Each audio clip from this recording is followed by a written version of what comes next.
welcome to Skyrim Storytime with Alex. Today we're going to be reading a book out of my private library in Heljarken Hall, and we'll get right to it. Oh, it's good to see you again, dear. So today we're going to be reading Do you need anything, once my love? husband moves. Go away, Wilhelm. The Cabin in the Woods. Late one night, a few seasons ago, a soldier was returning home after several bloody battles. He decided he would save some gold and decided to cross the pine forest on foot.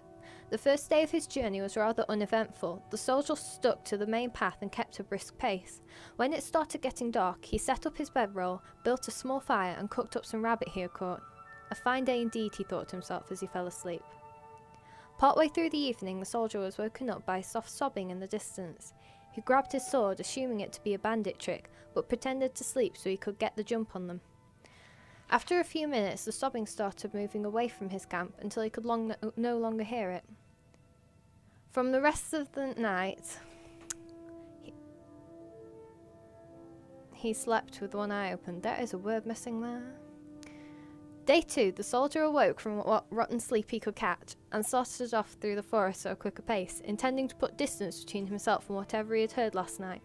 As the day went on, it began to rain heavy, so the soldier built himself a little shelter for the evening so he could remain dry while he slept. It took him a little longer to fall asleep with the thoughts of the previous night fresh in his mind, but he eventually slept. This time he awoke to sobbing that sounded like it was right outside his shelter. The soldier grabbed his sword and crawled out of the shelter.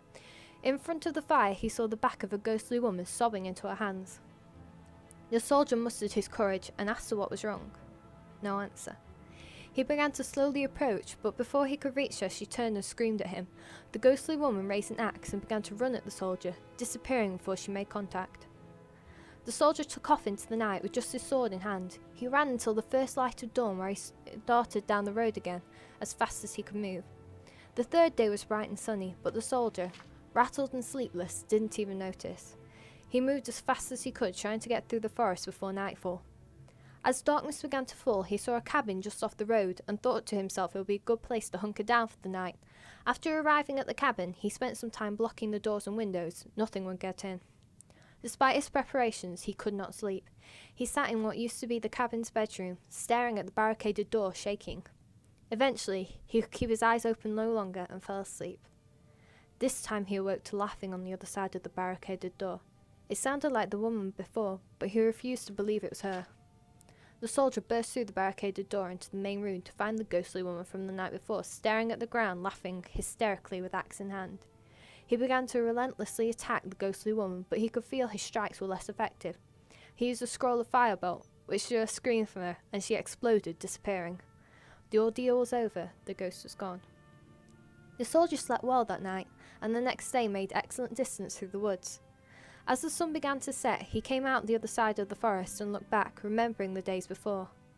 As he turned and started walking away from the woods, he could swear he heard the sobbing again. And that was The Cabin in the Woods. Who was that by? Mogan, son of Molag.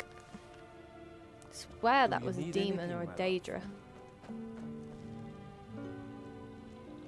And we'll end with some nice singing from Oriella. Of course. Anything you like. Obviously, the Dragonborn comes. Yes. This one's a favorite of mine. A legend we all know and love. Our hero claims a warrior's heart.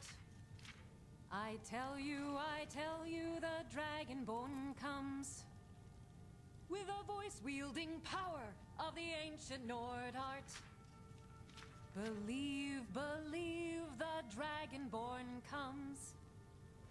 It's an end to the evil of all Skyrim's foes. Beware, the Dragonborn comes. For the darkness has passed, and the legend yet grows. You'll know the Dragonborns come. Thanks for watching!